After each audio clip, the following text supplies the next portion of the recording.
Fueron los marginados del mundo griego hasta que un hombre se levantaría y llevaría a su pueblo a las alturas de un imperio. Alejandro fue uno de los grandes comandantes de la historia. Él estaba muy consciente de que vivió en una época de innovación en la guerra en Grecia. Alejandro Magno empleó las últimas tecnologías para conquistar civilizaciones. Al transformar las tierras desde Egipto hasta la India en un nuevo mundo griego. Los griegos habían conquistado todo el mundo conocido, así que exportaban su forma de vida porque pensaban que era la mejor manera en que podía vivir un ser humano. Pero no hay reino sin rey. Y con el fallecimiento asombroso y rápido de Alejandro, su imperio se derrumbaría casi tan rápido como fue construido.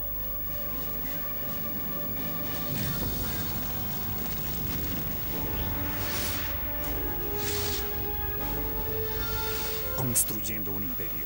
Grecia, época de Alejandro. Año 404 a.C., una larga y sangrienta guerra de 27 años de duración había terminado. Atenas, destruida su otrora poderosa armada, está sometida por hambre en las manos de sus archirrivales, los espartanos. El comando general de los atenienses, la flota ateniense principal, cometió el error desastroso que la llevó a una gran batalla y una derrota terrible para los atenienses en un lugar llamado Egospótamos. En las décadas luego del fallecimiento de Atenas, Esparta y Tebas competirían por el dominio de Grecia. Pero en el año 359 a.C., un joven de 23 años de edad de la remota región del norte de Grecia de Macedonia se convirtió en rey y en 2 décadas cambiaría el rostro de Grecia. Su nombre, Filipo II. Macedonia fue un estado griego extraño. Siempre fue la dama de honor y nunca la novia. Tenía mucho potencial, tanto en el poder humano como en los recursos naturales, pero nunca logró que funcionaran juntos. Los griegos de las ciudades-estados consideraban a los macedonios tribales apenas civilizados, pero en apenas 20 años, Filipo II los había unificado y transformado en la maquinaria militar más respetada y temida que Grecia hubiera visto.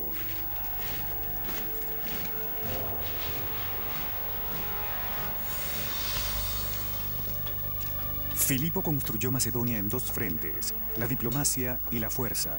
Comenzó al crear alianzas con las ciudades-estados que los rodeaban, mientras que al mismo tiempo reinventaban el ejército macedonio, haciendo de los soldados una ocupación a tiempo completo y estaban altamente entrenados.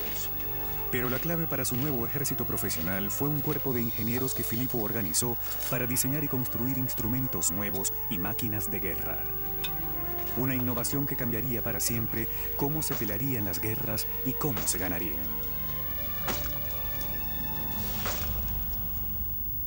Los macedonios no eran considerados griegos reales por las ciudades-estados helénicas. Provenían de una tribu llamada Macedonia y habían luchado contra los bárbaros por mucho tiempo, que ellos mismos eran considerados bárbaros. Sin embargo, Filipo II no era un bárbaro, o si lo era, fue el bárbaro más brillante que el mundo haya visto. Hola, soy Peter Weller. El pilar de la estrategia militar de Filipo fue su combinación de caballería e infantería. Y el pilar de su infantería fue una formación llamada la Falange. Un grupo rectangular de soldados a pie que viajaban muy ligeros a una velocidad de marcha que muy pocos ejércitos igualarían. La Falange había formado parte de la guerra griega por cientos de años. Ahora Filipo la llenaría con un arma nunca antes vista en el campo de batalla. La innovación que hizo Filipo fue cambiar la forma de la falange e introdujo esta arma larga llamada sarisa. Así que la falange se convirtió en una especie de tanque inmenso. La sarisa era una lanza de unos 3 a 7 metros que podía destruir a un ejército antes de que sus soldados pudieran usar sus espadas o lanzas más cortas en un contraataque. Básicamente, introducías la cabeza de tu pica contra el sujeto y lo hacías retroceder. Y el efecto es un poco como un adulto cuando un niño trata de atacarlo y pones tu mano en la frente del niño y sus pequeños puños hacen así. Pero no pueden alcanzarte. Eso es lo que le permitía a la pica hacer a la infantería de Filipo. Bien entrenados, bien disciplinados y bien equipados, los soldados le dieron a la Falange de Macedonia la ventaja contra las tácticas de batalla tradicionales. Pero sería la tecnología de ingeniería que en definitiva haría del ejército de Filipo II invencible. En mucha de su historia militar, los griegos no fueron particularmente buenos en el arte de sitiar. Comenzando alrededor del 400 antes de Jesucristo o poco tiempo después, los griegos comenzaron a tomar un salto cuántico. Los arcos y flechas habían sido un instrumento de guerra por miles de años, pero el poder del arco era limitado a un individuo y a la fuerza de su brazo. Una de las primeras innovaciones de los griegos antiguos en ingeniería militar fue diseñar un arco que aprovechara más potencia de todo el cuerpo humano, más allá del brazo. Las primeras armas de oficio de sitiar que desarrollaron los griegos fueron esencialmente ballestas y eran llamadas disparadores de vientre, gastrofetes. Se tenía una cosa mucho más grande que tenía una cierta forma de U en el extremo que presionabas contra tu abdomen y echabas hacia atrás el arco con las dos manos. Lo presionabas con tu torso al mismo tiempo. Así que podías crear una fuerza de tensión mucho mayor. El gastrofete fue una mejora mortal por encima del arco y la flecha. Pero en verdad, para superar a los ejércitos del mundo, Filipo necesitaba más poder. Con el fin de causar más daño, tenían que inventar otra generación de armas. Necesitaban inventar lo que pudiera ser llamado la catapulta de torsión. La catapulta de torsión básicamente creaba resortes al girar tendones, o en algunos casos cabello de caballo, o en emergencia incluso cabello humano. Creabas cuerdas gruesas con ellos y luego los girabas juntos. Los ingenieros griegos diseñaron un dispositivo que actuaba como un disparador de vientre montado en una plataforma. Lo llamaban oxibeles o disparador de flechas. En lugar de usar el cuerpo como potencia, la torsión creada por los oxibeles provenía de girar las cuerdas hasta un nivel explosivo de tensión. Hay una fuerza enorme almacenada porque los tendones quieren saltar hacia atrás y liberar esa tensión, pero son aguantados. Insertada en estos resortes está una barra. Y luego alas esa barra hacia atrás y se incrementa la gran tensión que ya existe. Y luego, cuando se liberan las barras, saltan hacia atrás con una fuerza enorme y rapidez comparado al viejo sistema de flexión del arco. La distancia ya no protegía más a los soldados enemigos de una muerte repentina y sangrienta. Cuando eran disparados, los oxibeles podían perforar los escudos y armaduras de un enemigo casi a medio kilómetro de distancia, lo que dio origen a un término que todavía usamos hoy: catapulta. Lo bueno de la palabra catapulta es que significa penetrador de la piel. Puede ver nuestra palabra despellejar como la piel de un animal. En la palabra griega catapulta traspasa la piel. Con estas armas de guerra, Filipo era indetenible contra las otras ciudades-estados griegas. Para el año 338 a.C., la victoria de Filipo frente a Atenas y Tebas lo convirtió en el amo indiscutible de Grecia. Pero fueron las acciones de Filipo II luego de la batalla las que indicarían cómo gobernarían los macedonios los territorios que conquistaron a pesar de su reputación bárbara. Filipo y su hijo Alejandro, quien solo tenía 18 años, vencieron una colisión de tebanos y atenienses en la batalla de Queronea en el 338 a.C. Y entonces Filipo hizo una cosa notable: dejó libres a todos los atenienses.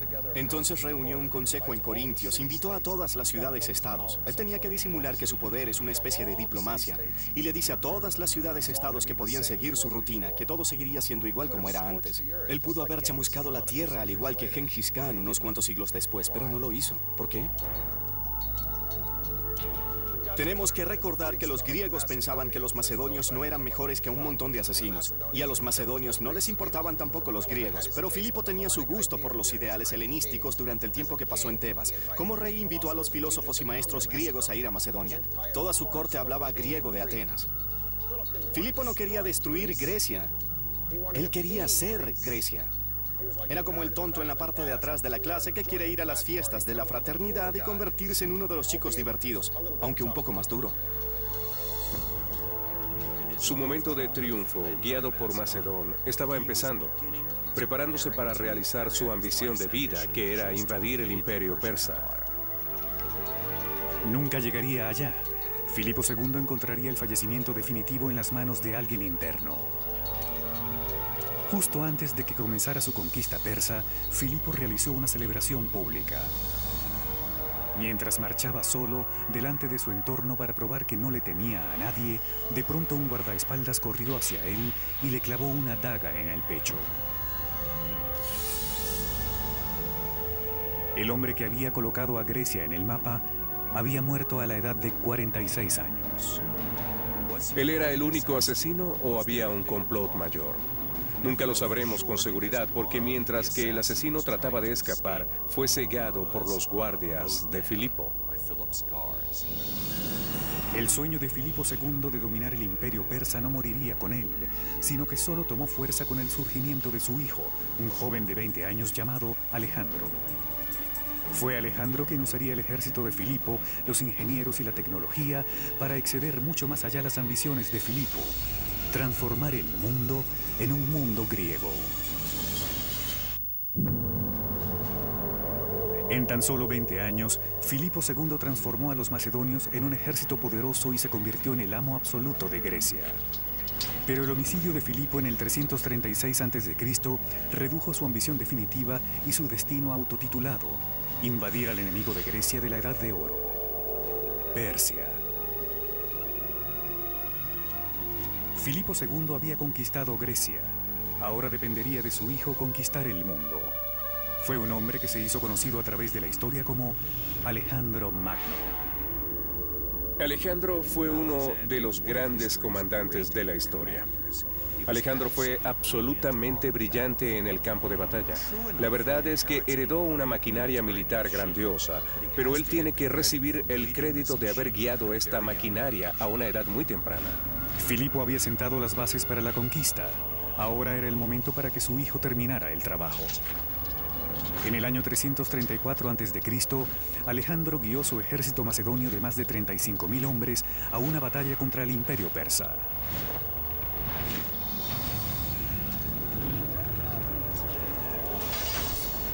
Persia era una enorme superpotencia que dominaba las tierras del Medio Oriente y el Asia Menor. Alejandro y su ejército marchaban rabiosos a través de lo que hoy es conocido como la Turquía moderna, al adueñarse con invasiones de territorio persa.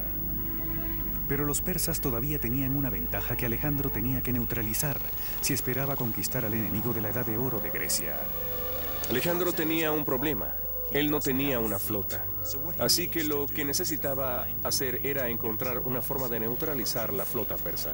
Su estrategia fue luchar contra la armada persa en tierra al sitiar y tomar cada una de las bases navales persas. Alejandro siguió marchando hacia el sur a lo largo de la costa mediterránea y sitiaba las ciudades y puertos que se resistían a su avance. Pero fue la ciudad fortificada y poderosa de Tiro la que le brindaría a Alejandro y a sus ingenieros el reto más grande. Tiro, en la antigüedad, era una isla, una pequeña isla mar adentro. La ciudad se encuentra en una isla mar adentro y la hacía prácticamente impenetrable en los ojos de los mismos tirios, ya que tenían una gran flota. Todo eso cambió a finales del siglo IV. Primero, Alejandro intentó la diplomacia. Envió mensajeros a la isla, exhortando a los líderes de la ciudad a aceptar un tratado de paz. La respuesta fue clara y precisa. Mataron a los embajadores de Alejandro y lanzaron sus cuerpos desde la parte alta de las paredes al mar. Lo que estaba en juego era mucho. Si Alejandro fracasaba y no capturaba la ciudad, se enviaría el mensaje al mundo de que él no era invencible. Con Tiro protegida de sus fuerzas terrestres por el mar, dependía de sus ingenieros llevar el campo de batalla a la ciudad, en donde Alejandro podría luchar con los tirios cara a cara. Tiro ya no sería más una isla. ¿Y si el enemigo se negaba a venir y luchar contra ti? Alejandro se dio cuenta de que no podía permitir que sus operaciones militares se quedaran atascadas frente a las fortificaciones, y eso significaba que necesitaba técnicas y armamentos que pudieran atacar a las fortificaciones. Con paredes gigantes y un puerto fortificado y cada pequeña tierra alrededor de los muros, la ciudad de Tiro era impenetrable. Sin embargo, a Alejandro se le ocurrió una aproximación muy ambiciosa. Él sabía que no podía tomar la ciudad a menos que sí le causara daños a las paredes. Así que hizo que sus ingenieros construyeran un camino, un puente desde tierra firme hasta la isla. El camino tenía como 1 kilómetro de largo, 61 metros de ancho y 6 de altura. Cuando el camino estaba a una distancia sorprendente, Alejandro liberó un infierno de terror en la ciudad. Luego desplegó la única arma que sabía pondría fin a la batalla: una torre de sitio. Las torres eran una especie de auto blindado con varios pisos que avanzaba sobre ruedas. Por afuera eran a prueba de fuego, con cuero sin curtir que cubría toda la estructura de madera. Adentro, una escalera central llevaba a una serie de plataformas desde donde los oxibeles y otras catapultas lanzaban misiles sobre las paredes de Tiro. Más abajo, otros usaban la torre como protección para manejar un ariete al nivel del suelo.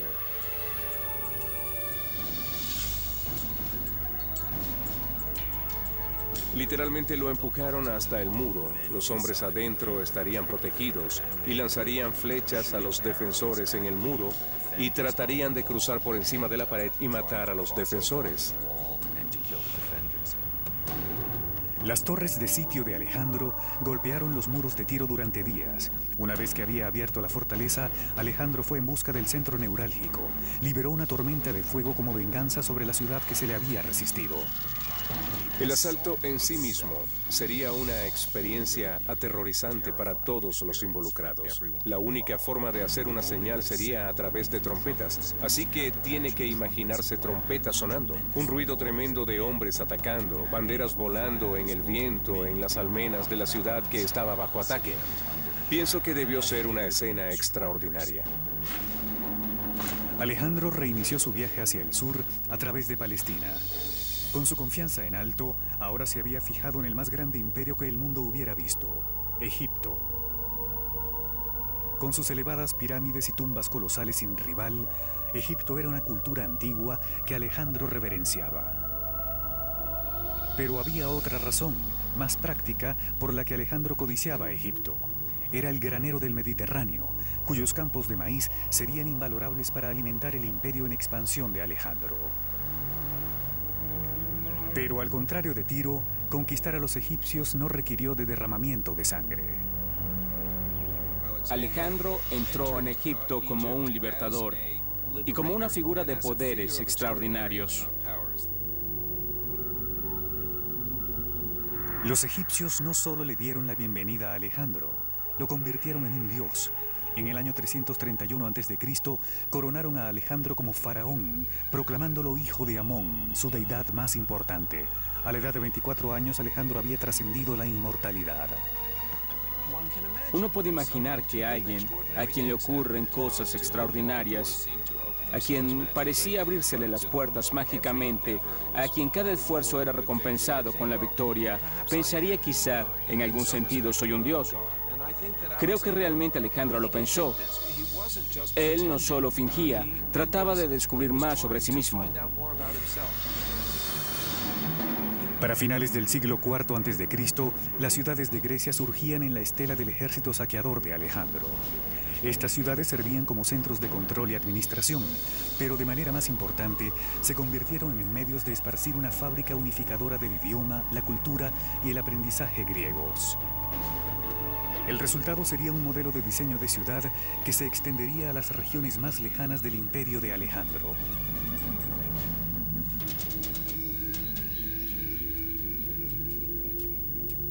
Para el año 325 a.C., Alejandro había extendido sus fronteras casi 6.000 kilómetros desde Grecia en el oeste a la India de hoy en día en el este. El ejército de Alejandro pudo haber sido una máquina demoledora, pero el legado que dejó su imperio en su estela era un mundo griego nuevo. La estrategia de Alejandro para gobernar naciones conquistadas incluía tanto adaptación como asimilación. Con frecuencia dejaba soldados atrás para que se casaran con las mujeres locales y actuaran como oficiales de su imperio creciente. Ciudades que anteriormente habían sido de Persia, de Egipto o de la India eran transformadas en ciudades griegas. Era una invasión de ideales que formó una cultura híbrida que se hizo conocida como el helenismo.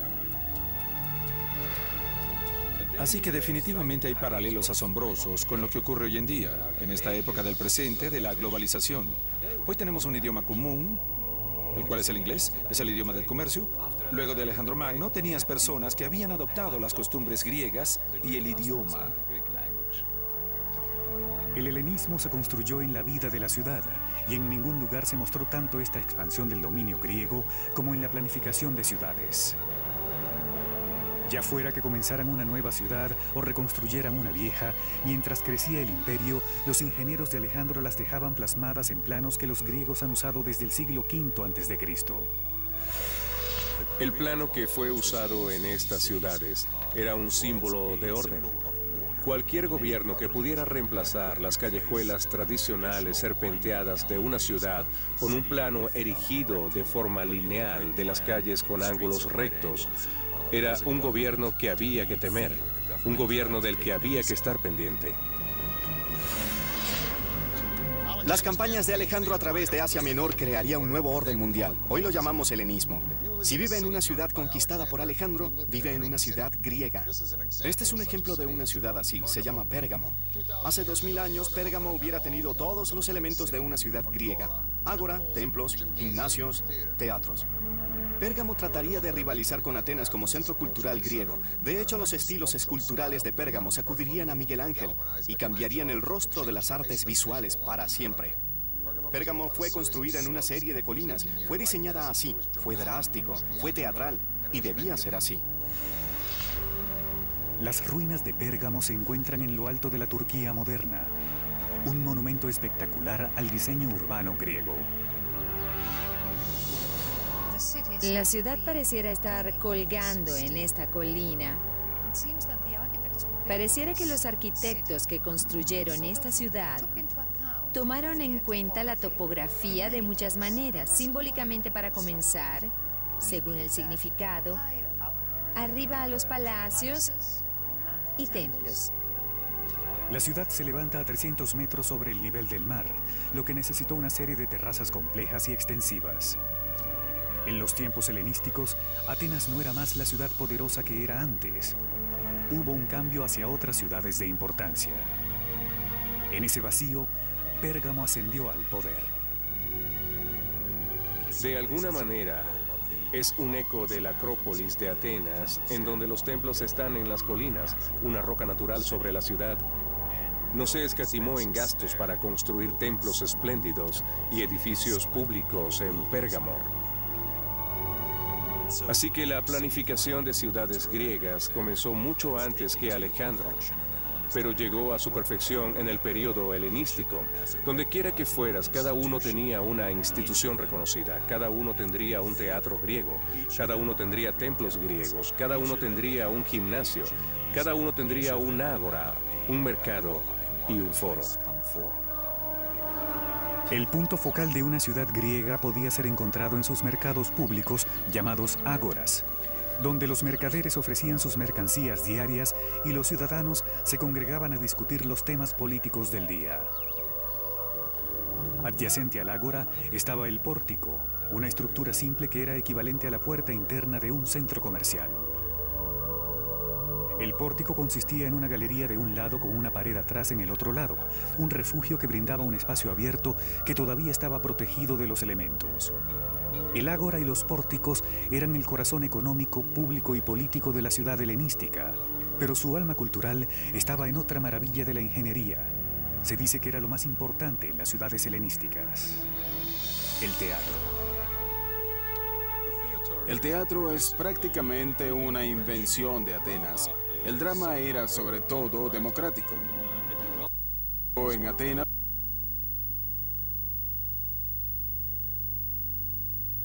y muy importante de la perspectiva griega para el mundo, lo que pensaban de sí mismos y lo que pensaban del mundo. Creo que para la opinión de mucha gente es uno de los grandes legados que la civilización de la antigua Grecia nos concedió hoy. Los teatros en la antigua Grecia, los foros para comentarios públicos, inspiraron a los romanos en la construcción de sus coliseos y sentaron el estándar del diseño de estadios para los siguientes 2000 años. Separen a sus hombres por tribus, por clanes, para que ese clan pueda llevar ayuda a otro clan y de tribu en tribu. Así le habló Néstor a Agamenón en la Ilíada. Y esas palabras quizás fueron pronunciadas aquí. Uno de los grandes regalos de la cultura griega al mundo fue el teatro y la música. Este es un teatro griego en Pérgamo. Es el más empinado de su estilo. Ahora, un teatro de Broadway, y yo he estado en algunos, tiene una capacidad para 800, 900 o 2000 personas, si es un teatro para musicales. En este teatro caben miles y miles y miles de espectadores. Así que, ¿cómo demonios puede un actor pararse en ese escenario y proyectar su voz de tal manera que el espectador en la última fila de este teatro pueda escuchar lo que está diciendo? Bueno, la respuesta es una especie de logro de la ingeniería. Primero que nada, el teatro se excava a un lado de la montaña, así que no necesitaba una subestructura muy grande porque al lado de la montaña suministraba el apoyo para los bancos de piedra. Segundo, el teatro es un semicírculo, y el semicírculo permite una sensación sorprendente. Así que se puede parar en ese escenario y puede casi susurrar, y alguien en la última fila lo escucharía como si le hablara en el oído, como si el sonido rebotara en la pared de atrás. Lo tercero es que los actores usaban máscaras, y estas máscaras no solo funcionaban como personajes, también funcionaban como una especie de megáfono a través de los labios. Así que con estos tres elementos combinados, este teatro sería un lugar fantástico. Quería escuchar a Agamenón interpretado por Esquilo.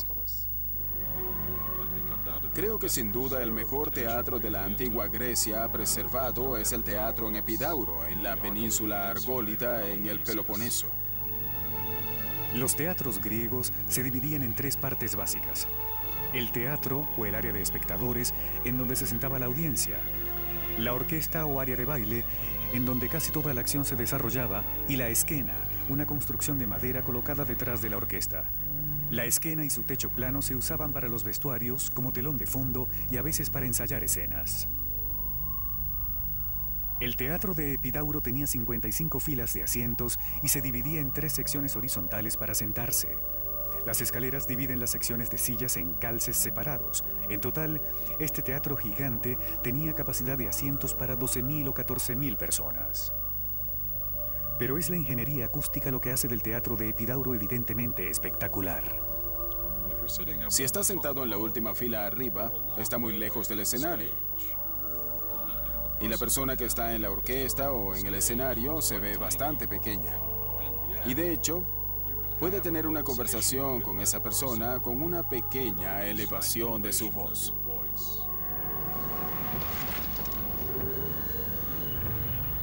En apenas 10 años, Alejandro Magno había montado el escenario para que la cultura griega dominara el mundo. Pero los imperios y sus líderes caen a la larga. Alejandro no fue la excepción. Su fin definitivo daría nacimiento a reyes y reinos cuyos logros de ingeniería serían considerados maravillas antiguas del mundo. Para el año 323 a.C., Alejandro Magno había forjado un imperio que se extendía desde Grecia en el oeste hasta Egipto y la India en el este. Sus conquistas dependieron del uso de su ejército de tecnología avanzada, pero también dependieron de la capacidad legendaria de Alejandro de comandar la lealtad de miles de hombres. Pero luego de 13 años y miles de kilómetros de guerra constante, esa lealtad se estrechó a un punto de quiebre. La lealtad de sus tropas se había desgastado. Se rebelaron y se negaron a seguirlo, y tuvo que regresarse. Al regresar de la India, Alejandro se estaba preparando para consolidar su imperio cuando de pronto lo atacó una enfermedad misteriosa. Nadie sabe exactamente qué lo mató, si fue una infección, si fue el resultado de una vida muy dura como soldado en la cual fue herido en batalla. Estos viajes extraordinarios en los cuales él, según la leyenda, se sometió a las mismas penurias que sus soldados. Una de las historias dice que él bebió hasta morir. Siempre había intriga en las cortes de Macedonia. El padre de Alejandro había sido asesinado. ¿Es posible que haya sido envenenado de alguna manera? Esas son preguntas que no podemos contestar. El 10 de junio del año 323 a.C., apenas a un mes de cumplir 33 años, el hombre más poderoso sobre la tierra había muerto. Ahora el surgimiento asombroso de su imperio repentino sería igualado por su fragmentación espectacular y sangrienta. Una lucha de poder entre los comandantes regionales rápidamente hizo que se llenara el vacío dejado por la muerte de Alejandro. Estos generales y sus herederos separaron reinos helenísticos llenos de personalidad y por generaciones pelearon una batalla constante por el dominio. La tierra de Egipto caería ante el general de Alejandro, Ptolomeo, a quien se le había encargado supervisar el territorio rico del Nilo. Ptolomeo le daría forma a un reino que combinó la cultura griega y egipcia en una dinastía que duraría por casi 300 años. Ptolomeo I fue un hombre que había hecho una carrera como comandante militar y consejero en el gobierno de Alejandro. Por lo tanto, lo que él quería era una porción rica y segura de ese imperio que pudiera obtener.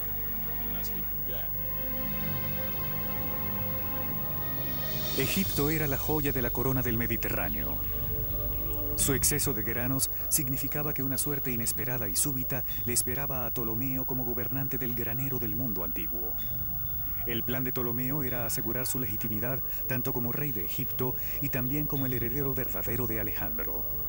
Según la tradición de Macedonia, aquel que enterrara el cuerpo del rey se aseguraba sus derechos al trono, así que Ptolomeo secuestró la procesión del funeral de Alejandro y llevó el cuerpo momificado a Egipto, en donde a la larga descansaría en Alejandría, la misma ciudad que el propio Alejandro había fundado 15 años antes.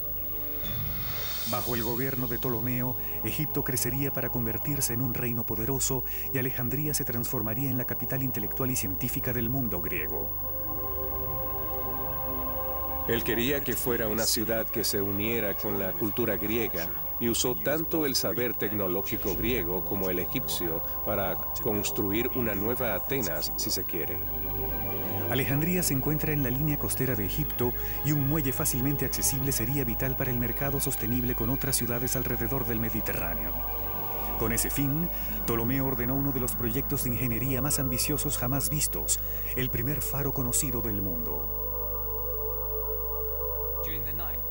Durante la noche brillaba a grandes distancias y los barcos de hecho podían verlo a muchos kilómetros de distancia. Durante el día salía humo de él, así que era algo muy visible. Debió ser algo formidable de ver. En aquel entonces, solo la Gran Pirámide de Giza era más alta que el faro. Según la leyenda, se decía que tenía unos 92 metros de altura, comparable en tamaño a la Estatua de la Libertad. Según algunas estimaciones, el faro pudo haber tenido una altura de unos 138 metros. Cómo fue construido el faro sigue siendo un misterio, pero a 48 kilómetros de distancia de Alejandría se erige un monumento funeral que los investigadores creen es una réplica a escala del faro verdadero. Basado en ese modelo, al parecer el faro se construyó con 3 niveles separados y distintos. El nivel de más abajo era cuadrado, el que estaba encima era octogonal y el final era cilíndrico, y en la cima estaba el faro.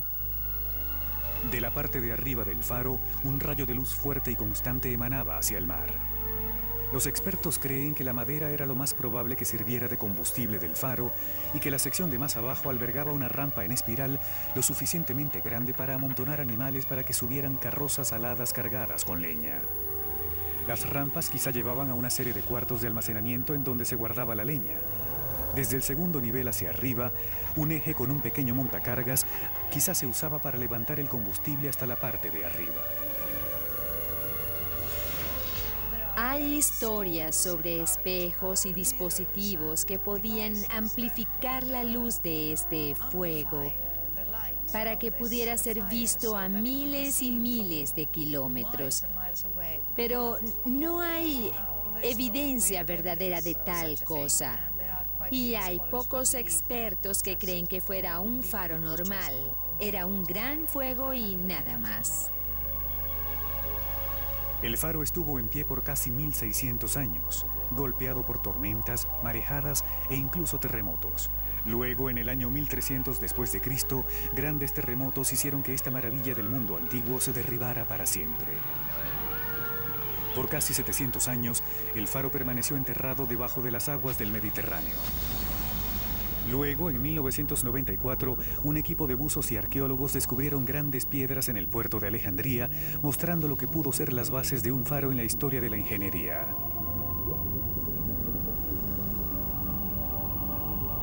Jean-Yves Empereur, un reconocido arqueólogo francés, inició una serie muy importante de investigación debajo del agua.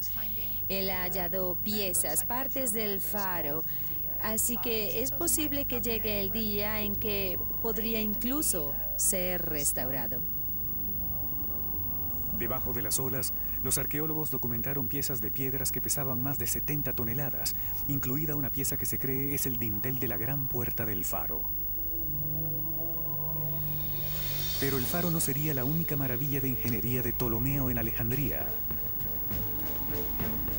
Mientras que el faro se levantaba encima de la línea del horizonte, lanzó otro proyecto de construcción, uno que traería a las mentes más importantes del mundo a su ciudad cosmopolita.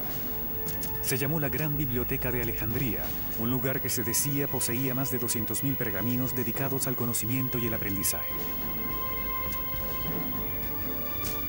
Fue aquí donde un ingeniero aprovecharía la fuerza del vapor, 1700 años antes de que el mundo imaginara la locomotora.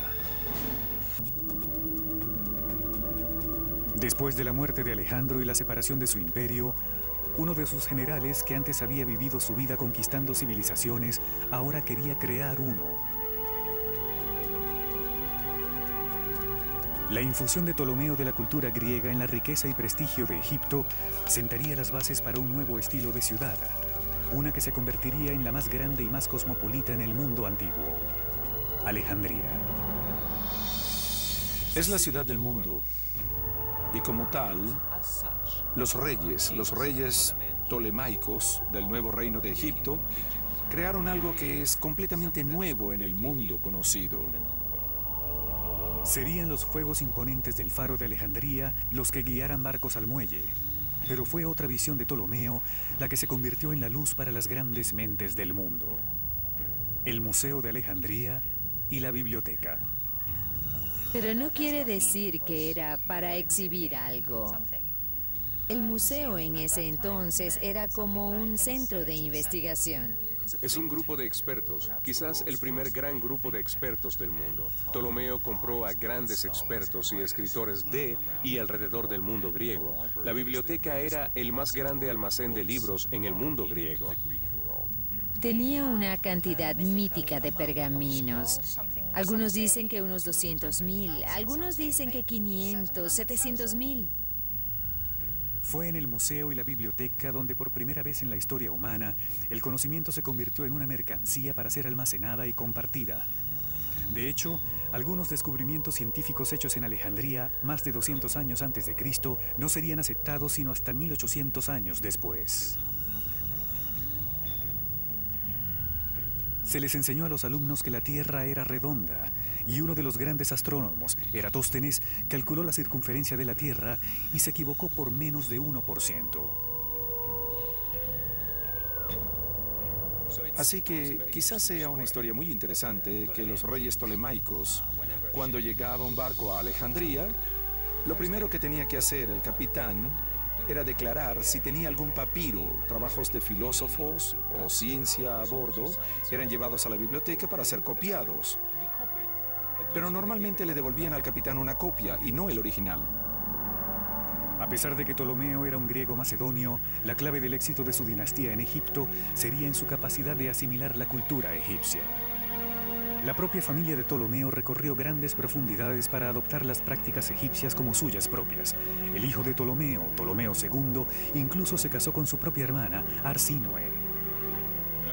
Había habido una tradición en las familias faraónicas egipcias de matrimonios de hermanos, hermanas, porque había el sentimiento que una figura así no podía solo casarse con cualquier mortal común y que a la larga solo una hermana, que en cierta forma compartía sus orígenes divinos, era la compañera y esposa apropiada. Los Ptolomeo quizá usaron las tradiciones egipcias para elevarse a sí mismos al estatus de dioses, pero al final, como todos los faraones antes que ellos, estos reyes seguían siendo mortales.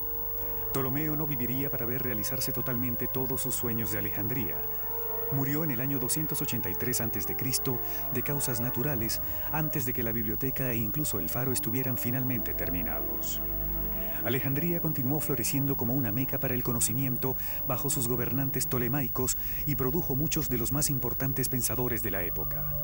Sería solo después del final de sus 300 años de reinado, en el primer siglo después de Cristo, que Alejandría produciría uno de los más famosos ingenieros griegos de la historia. Su nombre fue Herón, y sus famosos diseños lo colocaron entre los más grandes ingenieros mecánicos del mundo antiguo. Todos sus libros son sumamente detallados y describen muy bien todos los procedimientos de ingeniería. Pero el propio Herón también fue bueno en el sentido de que él tenía una inclinación a favor de las artes. Debemos recordar que en la Grecia antigua, la palabra arte también significaba tecnología. Los diseños de ingeniería de Herón tenían muchos usos prácticos, incluidas ideas para extinguidores de incendios, odómetros e incluso puertas automáticas. Pero fueron los experimentos de Herón con la tecnología de vapor los que encenderían su imaginación. El primer motor que funcionaba a vapor fue construido en Inglaterra cerca del año 1700 después de Cristo. Casi 1600 años antes, Herón construyó el precursor del motor de vapor llamado eolípila. Era una esfera metálica colocada de tal forma que podía rotar libremente y tenía 2 tubos aplicados. Cuando se llenaban con agua y calor desde abajo, se creaba vapor y comenzaba a girar, a poner la esfera en movimiento. Así se convertía el aire en algo muy útil, algo que podía controlar. Mantenemos que bajo otras circunstancias históricas, esta revolución industrial posiblemente hubiera tenido lugar en Alejandría luego de un par de siglos. La esencia estaba allí. Lo interesante sobre el motor de vapor de Herón es que el sujeto descubrió el poder del vapor. Sí. Así que la pregunta llama la atención. ¿Cómo fue que no usamos el poder del vapor? ¿Cómo es que no hicimos motores de vapor como los hicieron los ingleses unos cuantos siglos después? Y la respuesta a eso es que en Egipto, la fuerza laboral y el trabajo de esclavos eran tan baratos que no necesitaban máquinas para hacer el trabajo. Así que eso es una idea interesante. Puedes tener una tecnología y no sabes qué hacer con ella porque no hay una necesidad económica real para ella. Las invenciones de Herón todavía intrigan a los ingenieros hasta la fecha, pero quizá hubo muchas más innovaciones de Alejandría que nunca conoceremos. Los expertos no se ponen de acuerdo en cuándo ocurrió, pero mucho del conocimiento científico del mundo antiguo desapareció en el humo y las cenizas cuando la antigua biblioteca se quemó completamente. Pero aún así, Alejandría y la ingeniería griega fueron llamas de innovación que encendieron el mundo antiguo como una estrella que guía un barco a través del mar. La milagrosa época de Alejandro pudo haber visto imperios levantarse y caer, pero lo que quedó en esa estela es un legado que todavía se siente en el mundo de hoy. Para ser más astuto que la fuerza bruta de la naturaleza y convertirla en algo beneficioso, es el dominador de toda la ingeniería griega. Alejandría fue sin duda el pináculo de la ingeniería y de las matemáticas griegas con su fantástica biblioteca que tristemente se destruyó con las llamas, y la tumba de un hombre que no solo conquistó al mundo, sino que lo bañó con el helenismo, el traspaso de ideas e ideales, cultura y valores de Grecia. Pero incluso aunque haya sucumbido el imperio de Alejandro, Grecia no se extinguiría, ¿no? Fue absorbida por lo que muchos creen fue el experimento más grande en el helenismo: Roma. Soy Peter Weller para The History Channel.